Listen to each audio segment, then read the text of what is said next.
Alistair Bromley, and I sound like this. Every so often, a personality emerges to stand the test of time. A legend that will live onwards long after the life has been extinguished from their body.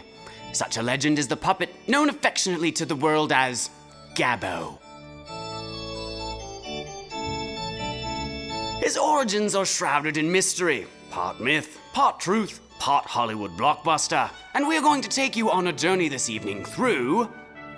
I'm a bad widow boy. In beginning our research into Gabbo's origins, the producers of this program were able to dig deep, peel back the layers and help expose the real Gabbo, the personality behind the wood veneer, the complex individual that is Gabbo. Through talking with his closest friends and co-workers, we were able to find precious snapshots to help us chronicle this giant's rise to fame.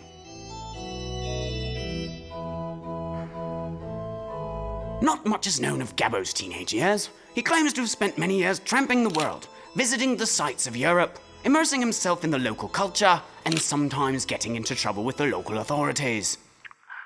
We first encounter Mr. Gabbo one evening when we are coming back from patrol.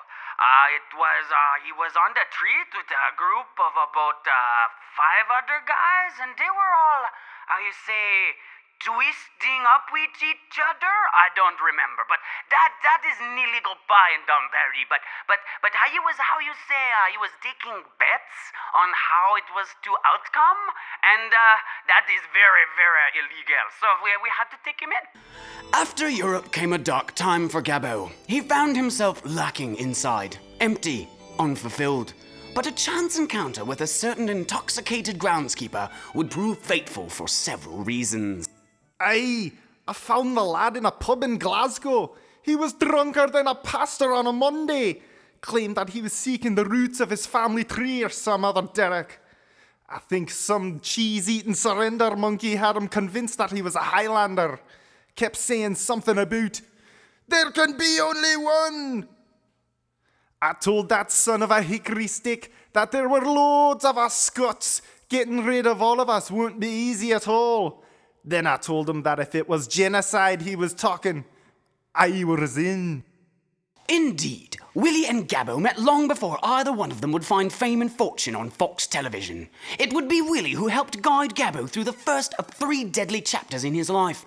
It was with his tale that we were able to begin our quest to find Gabbo's secret origins. It wasn't, however, only Willie that we spoke to.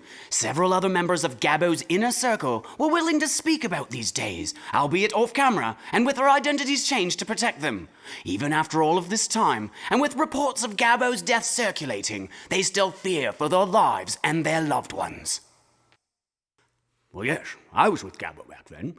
One of his go-to guys, I guess you'd say.